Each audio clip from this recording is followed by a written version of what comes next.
Hi, my name is Peggy McKee, and I'm the Senior Recruiter at PHC Consulting. We specialize in sales, sales management, and technical support, top talent for the medical and laboratory industry. The topic I want to talk to you today about is networking. I'm probably not going to hit every point that I'd like to make about networking, but I'm going to give you a number of great ideas, and I would really encourage you to just take one or two of them and implement them, and I think you'll be amazed at how networking can improve every piece of your life. So the first piece is networking. You do have current contacts. You need to make sure you have personal email addresses for every one of those contacts. These people don't have to be someone who are your best friends, but someone that you can relate to, either because of an experience or because of a talent or a skill, or possibly just a commonality. You worked at the same company, or your husband works at the same company, something like that. So those current contacts, be sure and get those personal email addresses. And then I want you to treat networking just like you would any other part of your job.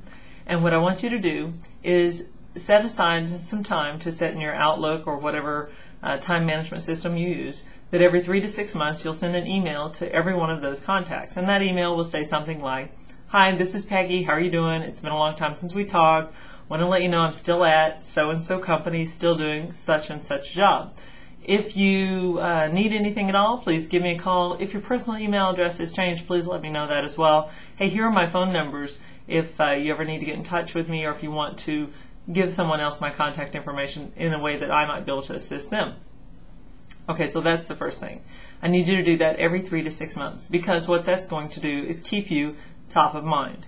And that means that when someone thinks of something that you want them to remember you for, you'll be somewhere in that part of their mind where you might actually get the phone call about the big job or the big opportunity or something, whatever it is.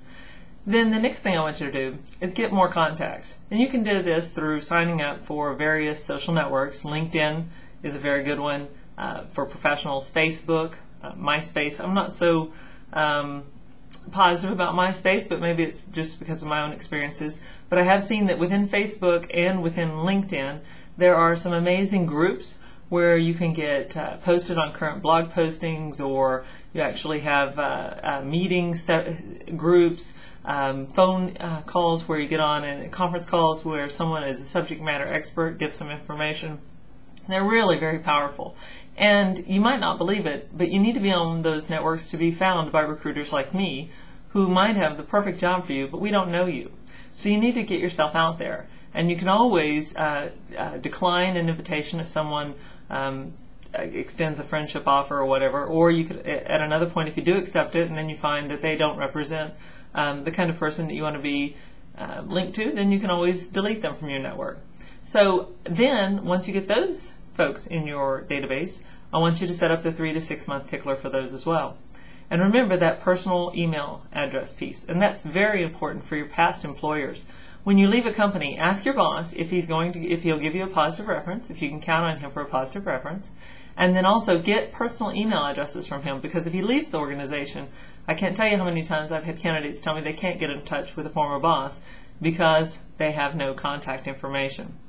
So get a personal email, personal phone number, something so that you won't lose contact if the person that you have contact with moves or takes a different job. Then the last piece, and this is the difficult part, is be honest with your network.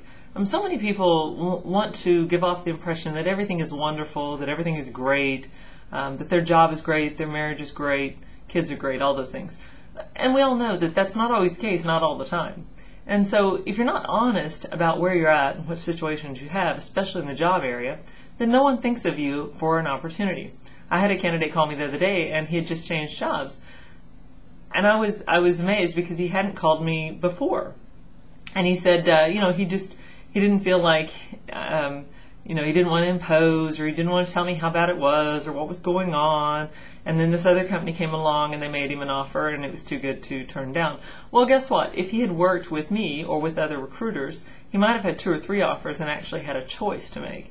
And yes, he might have chosen the one that he did, but he doesn't know that now because he didn't work his network. He wasn't honest about what was going on in his life. Everyone has problems. We all know that. Share those in a nice, clean, concise way, and you'll find that others want to help you when they can. So that's my 2-minute, 3-minute conversation about networking. I've got a lot of different thoughts about networking. I would like to network with you. If you want to send me an invitation on LinkedIn, you can do that.